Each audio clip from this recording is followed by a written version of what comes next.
Hey everybody, so the other day I came home from work and pushed the button on my garage door opener in my car, and my garage door opened and then stopped about 18 or so inches after it started. And I thought, that's a little strange, there's something wrong with my garage door. Turns out, yeah, there's something wrong. The springs that provide some extra assistance to try and balance out the door so that the motor up above me doesn't have to work so hard to actually open the door, both of those springs had actually broken. And so in this video, I'm going to walk you through the replacement process for my broken garage door springs. Now before I even get started, there are a couple of things I need to mention. First off, this video is going to be very specific. I'm going to be covering the exact instructions for my specific garage door. And there are a gazillion different kinds of garage doors. So if you have a Wayne Dalton garage door that uses the Torquemaster Plus spring set, and it's a double bay, so you have a spring at that end and at this end, this will be the video you want to watch if you need to learn how to replace your spring set. If you have literally any other door made by any other manufacturer, or even a different style made by Wayne Dalton, the things I'm going to show you here will probably not match up. In fact, if you have one of those springs that's exposed that you can see just kind of coiled up at the top of your garage door right in the center, I would not recommend that you try and replace that yourself. I've heard pretty terrible stories of people hurting themselves trying to replace those springs. They're substantially more dangerous than this spring set that I'm going to show you today. So you've been warned. If this is the exact kind of door that you've got, this is the video for you. Also, I want to point out I have no affiliation at all with Wayne Dalton or with the website where I ordered the springs. These are merely resources that I found to be helpful when I decided I was going to repair these myself, and I wanted to pass that along to you. All right, that's enough yammering and disclaiming from me. Let's go ahead and get started. So these are my replacement springs, and I ordered them from a company online. I will leave a link to them down in the description below. And they came really fast. I was really happy with how quickly they shipped them, and they also included a nice printed set of instructions that we're going to be following, which was a nice touch as well. Now do be a little bit careful. These are coiled up and under some tension, so when you pull them out of the box, they will try and whip and spring around on you, so just use a little bit of caution there. Now the set of instructions that came with these springs are actually really good. They start with a nice set of all of the tools that are going to be required, and then all of the steps are laid out in a nice logical pattern with really good detailed illustrations. I was really glad to see that, and this matches perfectly what I have actually installed in here. All too often you get instructions and they don't match what you're actually working on. It's really frustrating. But these instructions are really good, so I will leave a link to these as well down in the video description. You can download them from the website of the company that I ordered these springs from. And they also include them in the package, as I mentioned before. All right, I'm going to gather up some tools and we'll get started. Okay, here we are up at the top of my garage door. This is the spring itself. And the first thing I think I want to cover is how I determined that the spring was broken in the first place. It's a real simple test. If there's anything still working in these, you can't just reach up and spin them around like this. Ideally, there's going to be a spring at both ends, and this is a solid tube that if there's any tension on either spring, it should not be allowed to just spin freely. But as you can see, this cable that is going to run down to the bottom of the door is completely just loose. And it's this way at both ends, and I could just freely spin the rod. So the springs that are inside here have both broken. Now if your door doesn't have this problem, if only one of your springs is broken, then you're still going to have one spring under tension. And there are instructions in the printed instructions that describe how to relieve that tension safely so that you can then remove your entire spring assembly. But since mine's already broken, there's no tension to relieve, and we can just proceed right on to removing it. Okay, the first bolt we need to remove is this one right here, the bottom of this bracket. Let's go ahead and take that out.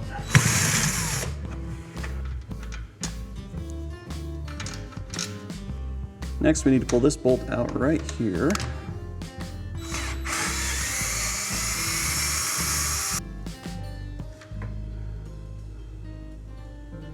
And then we do the same thing on the other side.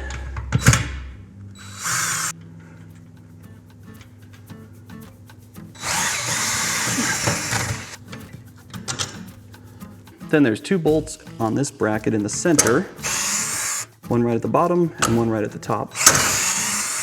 And next we need to remove this arm because the spring assembly has to come completely off the wall past it. The easiest way to do that is to just remove this little pin up here at the top. It's just held on with a little spring. Pull that down, and then that will give us enough clearance to pull this out. Okay, with this lag screw removed and this bolt and nut removed, the next thing to do is just remove this bracket, and it should just come right off. Be more careful than I was. Don't drop all the parts. This is the part that fell on the ground. It's just the locking mechanism for when you're winding it, and we'll just put it back in there when it's time. But for now, we can just set these aside and go remove this same bracket on the other side. Okay, the last thing before we can remove the whole assembly is this wire has got to be threaded out so it's not going to get caught on your door. So detach it from the little post that's at the bottom of the door, feed the whole thing up so that it's free and coming out into the same place where you're about to pull down your assembly. Okay, for this next part, it's best if you have somebody who can come and give you a hand, because we're gonna need to pull down that entire assembly, and it's pretty unwieldy to do as one person. If you do have to do this by yourself, the easiest way to do it is to come to the center on a ladder and to pull it off with your hands fairly wide so that you can try and counterbalance, because one side will be a little heavier than the other. That's why it's best if you have a helper that can come and support one end while you do the other. And that's how I'm gonna do it. One other quick tip, I've got a couple of sawhorses set out right here so that when we pull it down, we can set it straight down on the sawhorses to be able to remove the springs and put in the new ones. If you don't have some sawhorses, you can just put it on the ground. Ready? Let's do it. All right, to remove this assembly, all you need to do is lift it straight up and out of its brackets.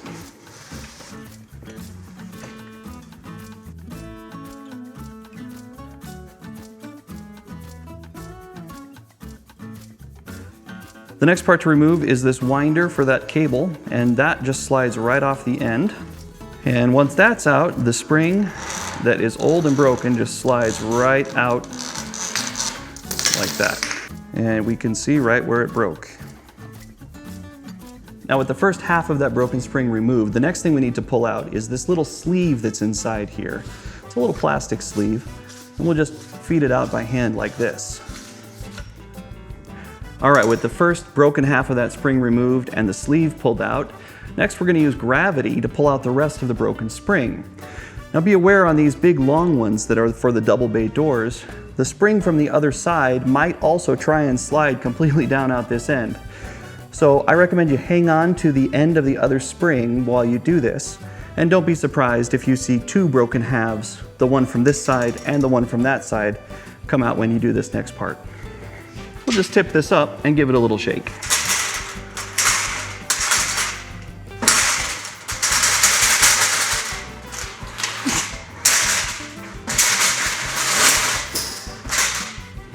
All right, these are the two broken pieces of string, one from this side and one that came all the way down the tube from the other side. And with these out, now we can just do the same procedure, pull off the sleeve and pull out the spring on the other end. All right, we're ready to install the new springs into the tube, but before we do so, there's something I want to point out that was not covered in the instructions very well. You see, these sleeves that the springs slide into, they have to be reinstalled in that tube as well. But the springs that I received are a different length than the originals that were in the tube. Now the instructions do say that the springs will change from time to time and you may receive something that's a different length.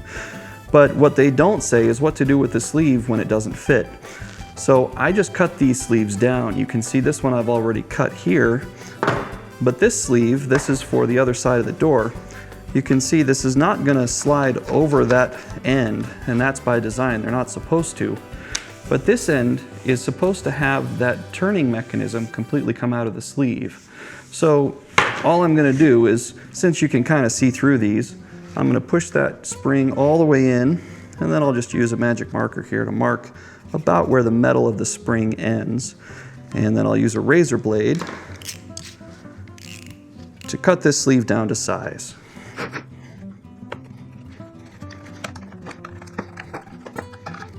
Okay, with that sleeve shortened up, now the end of the spring comes out about the right amount so we can go ahead and get this reinstalled.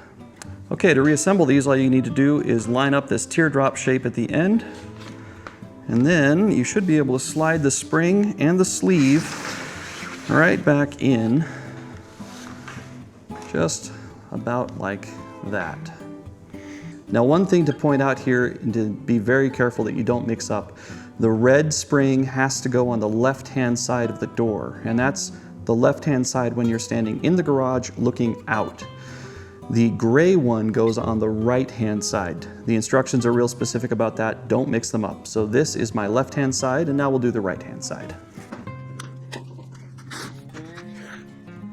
One last tip here is to use a little bit of white lithium grease to lubricate these bearings right before you put them back on. Just shoot them with a little bit of white lithium and then give them a little spin to work it in.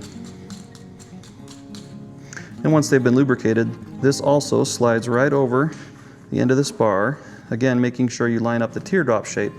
Now this little gear part needs to come out this hole, so be careful as you do this to make sure that you don't push that spring too far into the pipe. All right, that end is finished. Let's go put the sleeve onto the other end.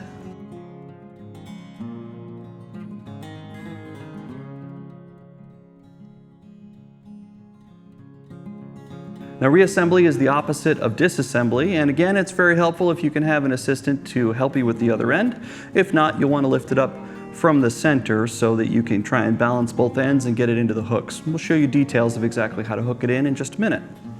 You ready?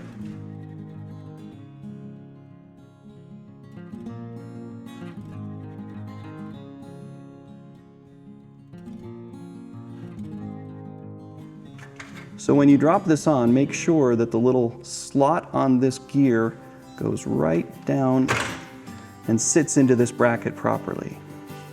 Okay, the next is to take this wire that the door is going to be supported by and feed it down along the side of the track. And it goes all the way down to the bottom of the door.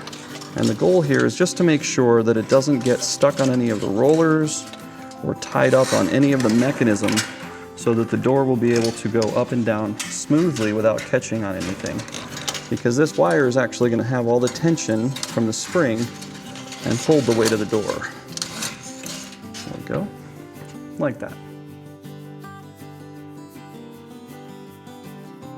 Now down at the very bottom of the door is this little stud, and this is where you're going to hook the end of this wire onto. And there'll be a little bit of extra slack in it for now because we haven't started tensioning the strings, but you want to hook that on first, otherwise you won't ever be able to reach it down and put it on there. So make sure that the travel from this point all the way up the side of the door is completely clear for this cable so that it's not caught or stuck on anything.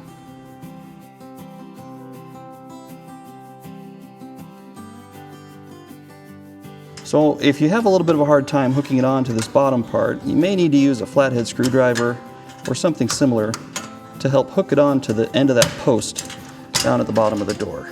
There we go, that's hooked on now. And then just make sure that the path of this cable is completely unobstructed all the way up the door, straight up to the spring. So these teeth in this bracket need to match these little teeth on the red end of this guy right here. So we're going to slide that on, and then we need to wiggle and jiggle a little bit until that fits over the end, just like that.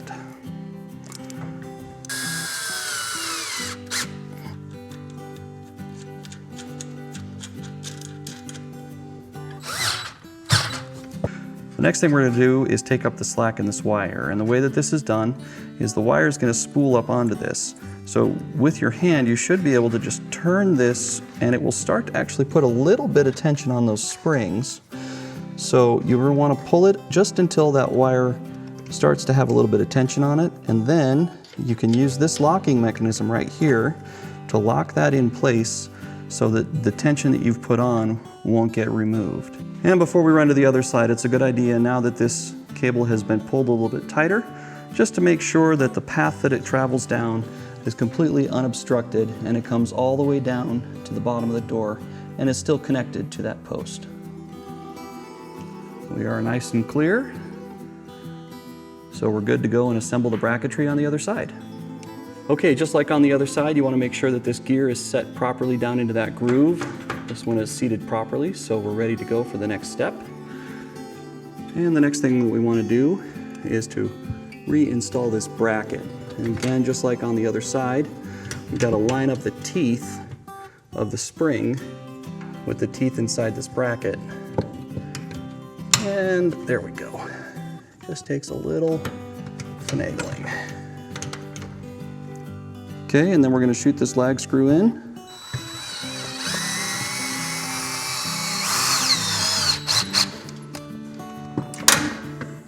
And drop our sockets.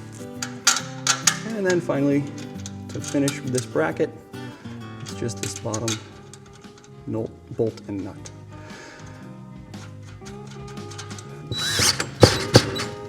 And again, we want to make sure that there's clearance for this cable. I think it looks okay.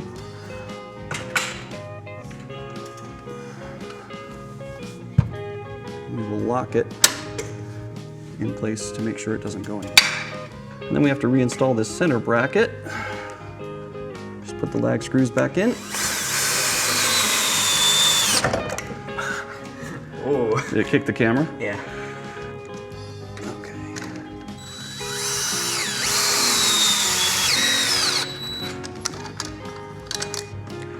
Now that center bracket is done, it's time to reattach this with that pin that we removed before.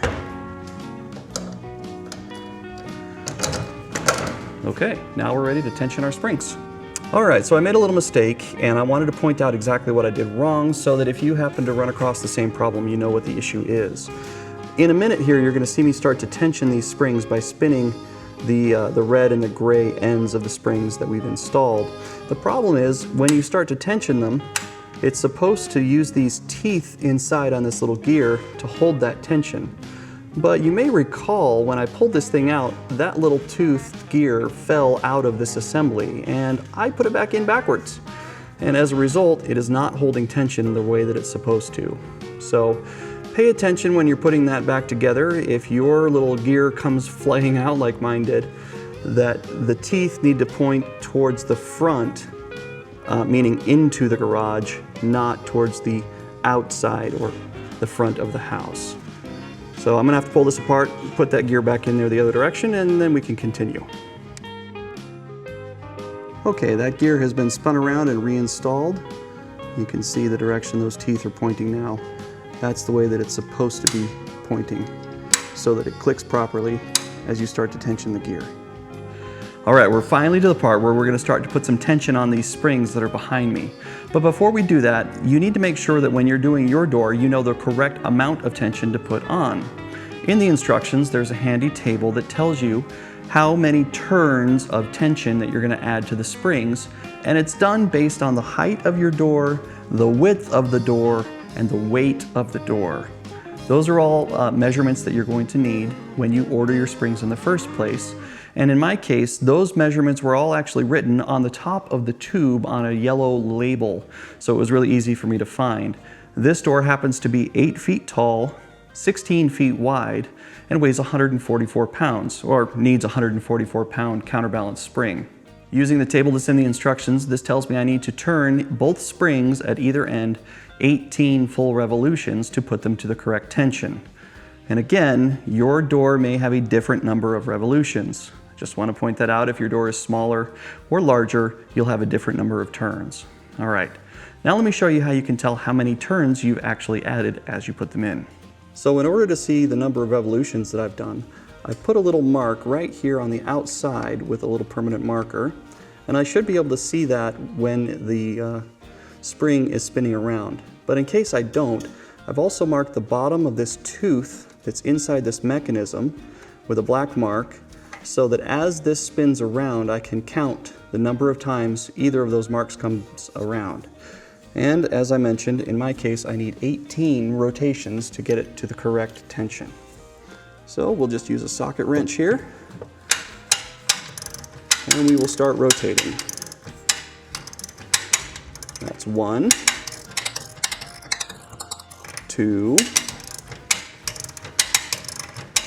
3. All right, I've put 10 revolutions on this first one. Like I said, I need 18 total. But before I put all 18 into this one, I'm gonna go put 10 into the other side and then just double check to make sure that the wires that are supporting the bottom of the door are going where they're supposed to, nothing's binding, and everything looks like it's gonna tighten up properly.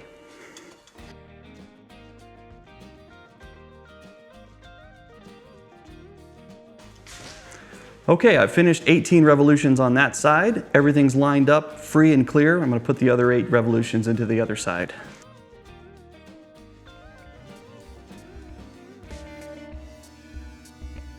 All right, with 18 revolutions on both springs, again, that's for my door. Yours may have a different number of revolutions. We should be able to now detach the door trolley from the opener track and manually lift open the door, and it should come up with hardly any pressure at all. Now, quick little word of warning, if you've overwound your springs, when you do this, your door will try and just shoot straight up. So you'll want to have a pretty firm grip on it, and some people recommend that you put vice grips on the track a few inches above the rollers so that if it tries to roll up, it will hit the vice grip and stop.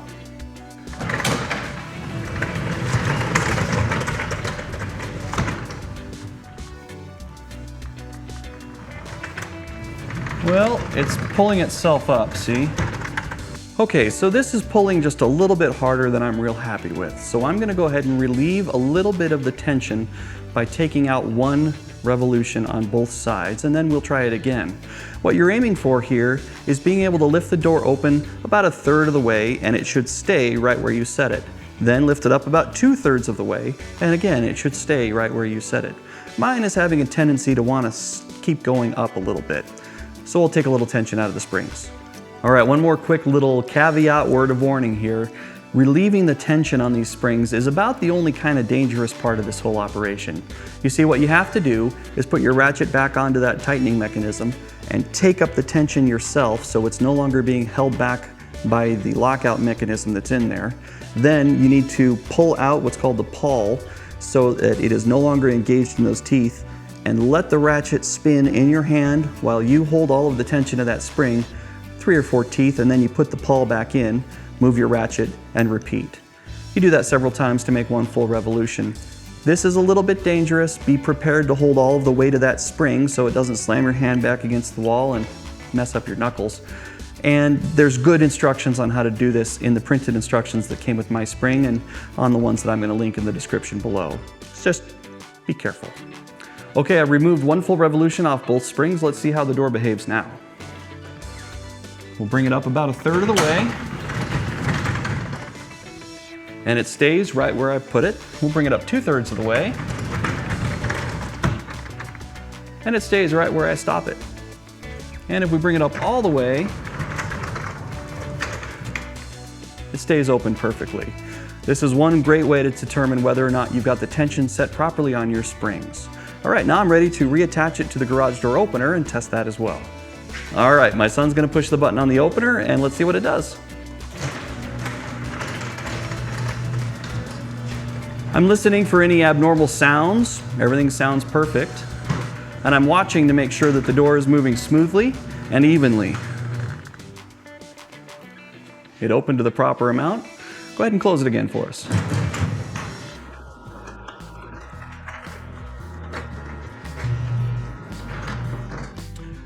I think we're all set. The last thing to check is at the crack at the bottom of both sides of the door. You want to make sure your door is not set off a little bit on one side or the other. You want that crack at the bottom to be perfectly even. If you find that it's up or down on one side or the other, then you'll need to adjust the length of that cable that's used to hang the door. There's instructions for how to do that in the printed instructions that came with the springs as well.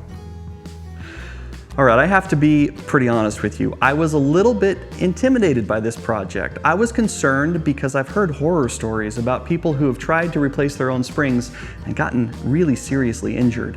But the safety mechanisms that are intrinsic to the design of these springs made it a little bit less intimidating for me, and I decided to go ahead and try and do this one myself, and I'm really glad I did. I learned a lot doing this project, and I hope that some of what I ran across and learned I've been able to pass on to you. If you've enjoyed this video, I'd appreciate it if you hit me with a little thumbs up down below, and if you want to see more videos like this, of course you can think about subscribing, but there's no pressure there, and as always, thank you very much for watching. This is not a generic how do I replace my garage door springs video, and I probably will never produce one of those because frankly it's a